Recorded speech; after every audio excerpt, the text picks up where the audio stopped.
right. Welcome to the Patriot Hour, Tuesday, February 26, 2019. If you're new to the channel, thanks for stopping by. We know you're busy. You're going to get your tidbits of information here, all right? We go around, collect the crumbs, bring you what we think is pertinent at that point in time in history.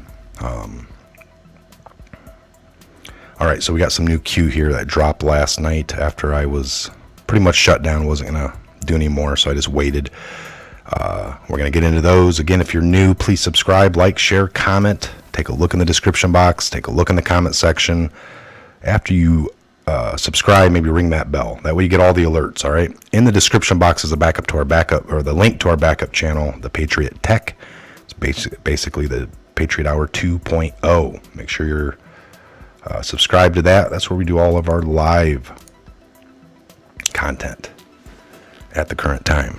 Okay, here we go. We 2896. These people are sick and evil. This came at 8:33 p.m. We got a redrop of the Ruth Bader Ginsburg in Hanoi, Vietnam. Good find, Anons.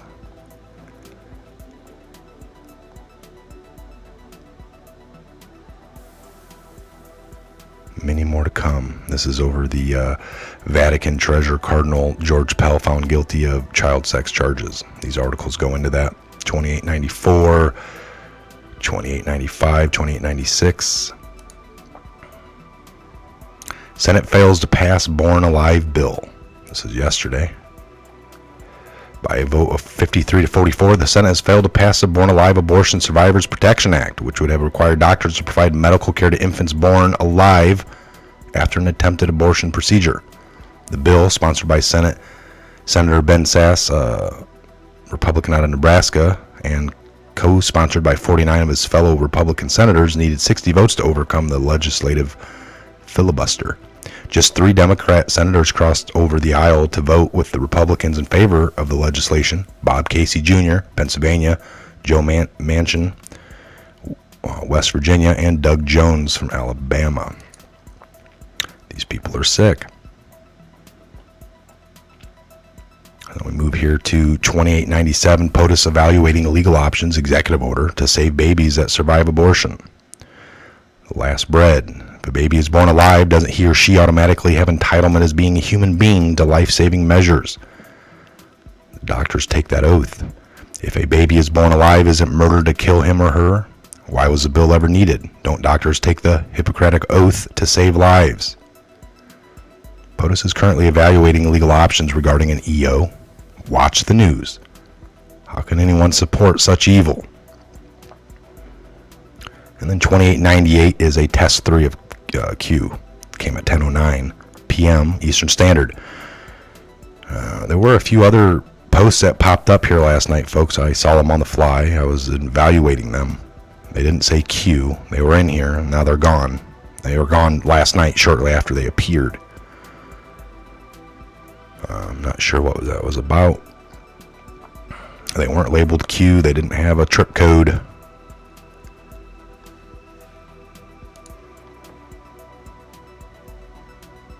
All right, we're going to jump into a few other little things here. This comes from Politico. Trump's inner circle might escape Mueller charges, but still won't be safe. Federal prosecutors and Democratic committees are just getting started. If anyone in Trump world is breathing easy right now, I'd say it's very foolish.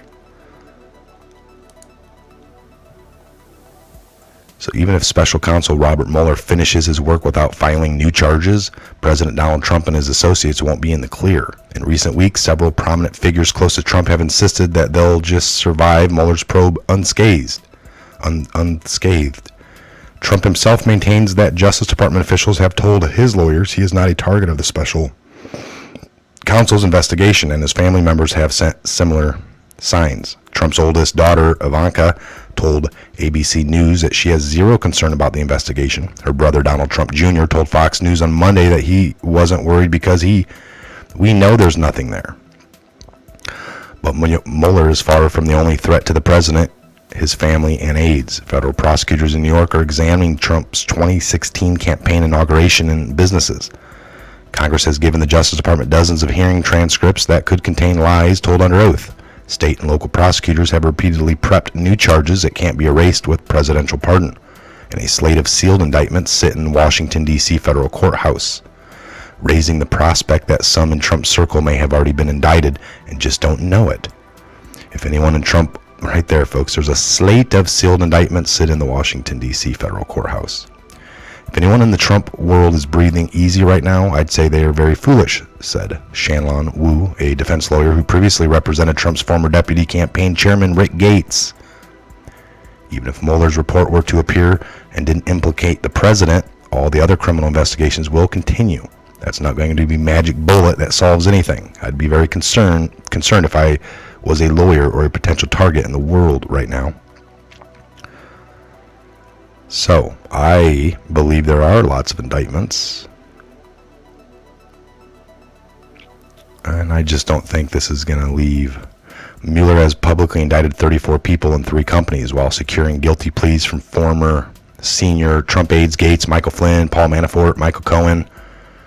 While Mueller could charge others before closing up shop, it's also possible that he's already placed more indictments, like ticking time bombs into the federal court system. 17 cases filed so far this year remain under seal, as well as another 57 from last year. All those cases could be unrelated to the Russia probe, but their filing in the same district at which Manafort, Gates, Flynn, and Stone were charged makes them worth watching, said Brett Campbell, a Democrat campaign finance lawyer who has been tracking the sealed cases. For the rhetorical fire, Trump has focused on Mueller and his witch hunt. Meanwhile, the president himself remains at risk from multiple other investigations. All right, this is a pretty lengthy article. You guys can read the whole thing, but the point of that is it was just said. There's other indictments.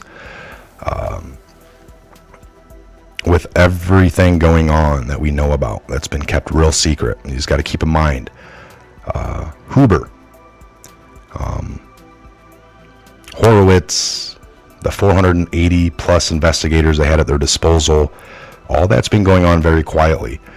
Just by pure facts of information that we know there was collusion of Russia and the DNC and the Hillary campaign. Win or lose, we know that Trump was surveilled based off a fake dossier. All of it. Where does this all lead back to? Who are these indictments for? Which ones do we know about so far? These little crappy ones around Trump. Why? Most likely because that's the pitch that the mainstream wanted to focus on. Oh, look, these people around Trump. This guy's got this going on. This guy's going to jail now. He lied. They processed crimes with the FBI. They raided Roger Stone. These are the things we need to, and people have claimed it has nothing to do with the Russia. So when we get to the meat of that, these people are going to have to accept it, because they've accepted the ones that we know about already that had nothing to do with it, but they're happy. Take Roger Stone down. Take Manafort down. He deserves it. 8 years ago, he went through an investigation on something. They didn't have enough on him.